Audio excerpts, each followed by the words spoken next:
Hai, welcome back guys. Balik lagi bareng aku Nao di Healing with Humor.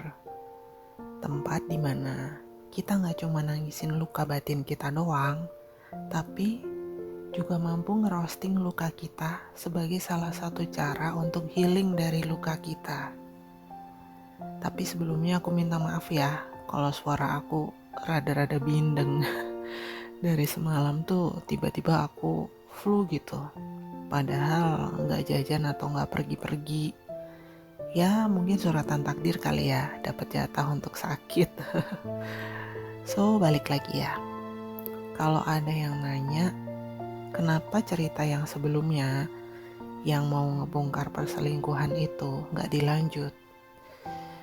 Well guys, ternyata jadi orang jahat itu nggak semudah cerita di sinetron-sinetron layar kaca ya. Bikin anxiety. Dan kalau aku pikir-pikir bikin luka baru, entah untuk diri kita sendiri ataupun orang lain. Jadi aku ngerasa kayak sia-sia gitu, udah hampir setahun nongkrong bareng psikiater, kalau ternyata masih tetap kayak gitu. Maksud aku nambah anxiety baru, padahal yang lama masih proses buat treatment. Cius deh. Makanya sekarang aku ganti ya namanya dengan Healing with Humor. So kali ini ngomongin yang agak nyerempet-nyerempet saham dan investasi ya. Tapi bukan dalam artian yang sesungguhnya sih. Karena aku kan bukan orang yang ahli ya dalam hal itu. Jadi ini cuma kayak cerita aja sih. So 7 years thinking that I was holding onto blue chip stock. Turned out I put into saham gorengan. Well, wrong investment, right? Tapi ya sudahlah ya. Kadang hidup tuh bukan cuma soal cuan, soal untung, tapi juga soal belajar gimana caranya bisa bangkit lagi setelah lama nyangkut di saham gorengan. Entah dengan average down atau cut loss. Ya semua tergantung sama case dan kondisi masing-masing orang sih. Jadi dulu aku kira tuh aku udah memilih saham blue chip ya untuk investasi jangka panjang. Aku mikirnya stabil, terpercaya, kinerjanya juga jelas, pertumbuhannya juga oke.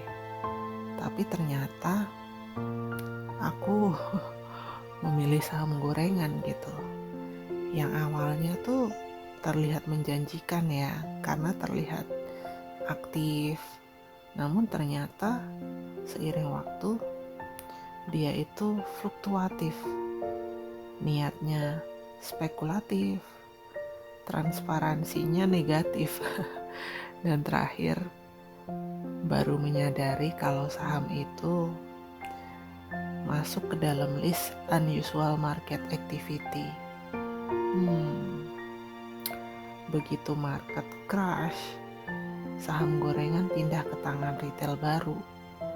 Seorang wanita yang juga lagi diskon dari rumah tangga sendiri. Klasik lah. Jadi ini yang masih belum ngeh apa itu saham gorengan, aku bantu buat ngerangkum cirinya ya. Pertama, harga naiknya cepat. Turunnya juga bisa jadi lebih cepat dari naiknya. Kayak lift di Shanghai Tower itu yang kalau nggak salah 20 meter per detik ya. Jadi awal jadian tuh disayang, dimanja, dijanjiin yang manis-manis bak. Ya cerita dalam dongeng lah. Yang dijanjiin adalah return yang wow banget, menggiurkan. Tapi nggak nunjukin apa resiko yang didapat nantinya ketika kita itu nyimpen itu saham. Jadi ketika kita baru ngerasain manisnya tuh harga tuh saham naik, kita kan yakin nih untuk hold. Tiba-tiba udah kebanting aja, nembus level support yang nggak tahu tuh udah level yang keberapa tuh turunnya. Terus ciri kedua, nggak ada fundamental. Saham gorengan nggak punya landasan yang kuat. Jadi persis kayak sebuah hubungan yang cuma jalan karena nggak bisa sendirian.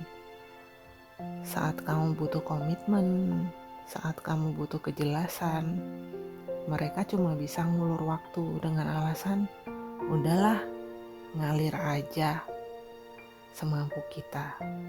Atau bahkan mereka bisa tiba-tiba ngilang. Ya kayak market pas jam makan siang sih, off. Ciri ketiga, digoreng oleh bandar. Ini lucu sih. Di dalam dunia saham, bandar itu biasanya sengaja naikin harga biar investor kecil alias retail itu tergiur untuk beli. Sedangkan di dunia percintaan nih, khususnya bagi yang udah berpasangan ya, bandarnya biasanya jadi orang yang ketiga tuh, yang tahu kalau hubungan kalian sedang rentan atau rapuh. Terus tiba-tiba datang untuk ngasih validasi ke pasangan kalian, atau mungkin kalian sendiri. Jadi dari POV orang rapuh, itu tuh sepertinya kayak aksi heroik untuk menyelamatkan. Padahal niatnya sih take over portofoliomu kan. Nah, kira-kira seperti itulah saham gorengan. Balik lagi ke ceritaku ya. Jadi momen paling epic dalam sejarah percintaanku kemarin nih, yang terakhir tuh diselingkuhin, diputusin. Aku nangis ya kan. Terus tiba-tiba aku dapat bukti, jadi aku tunjukin buktinya. Nggak lama aku diblok.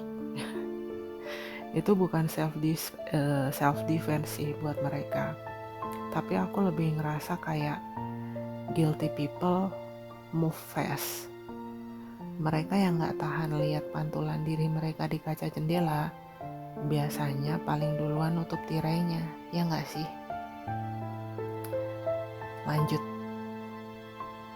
and let's talk about accountability.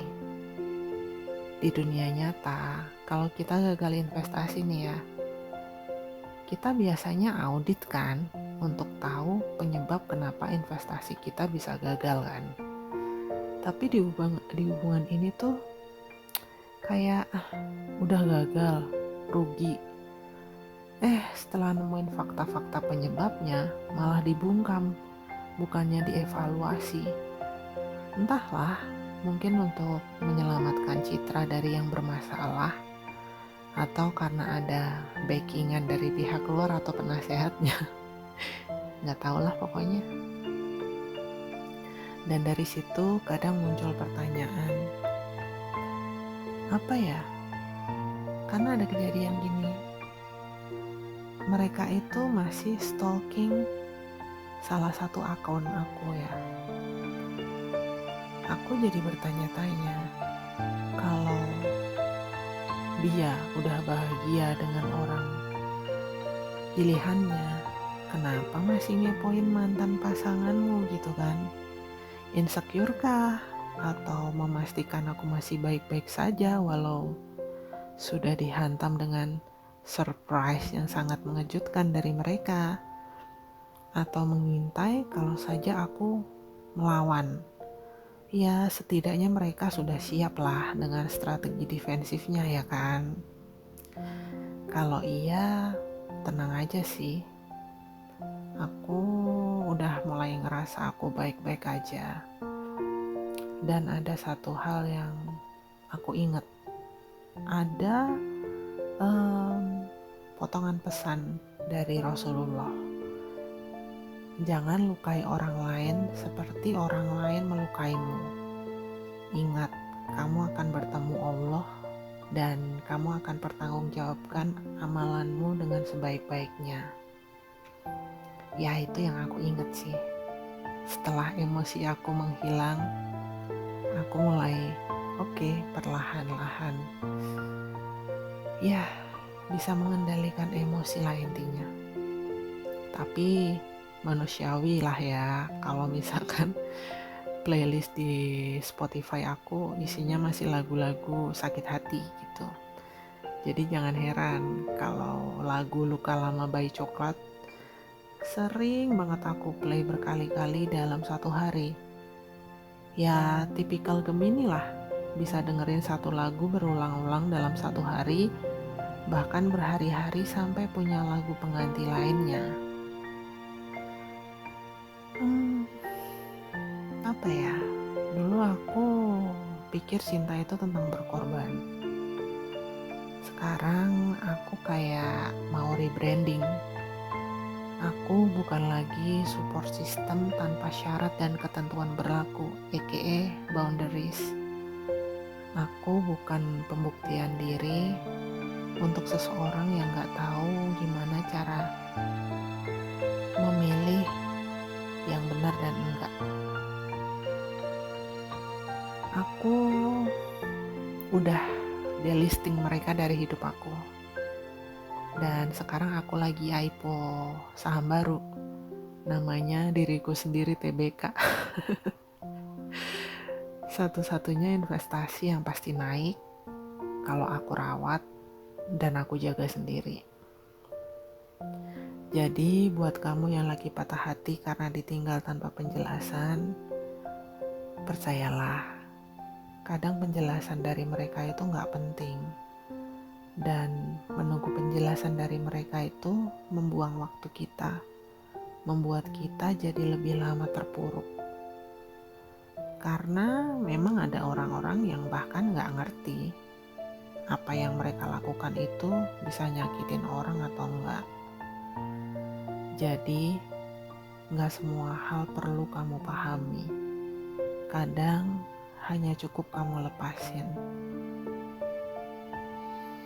Dan buat kamu yang sekarang bahagia setelah nyakitin, ya nikmatin dulu aja lah fase honeymoonnya.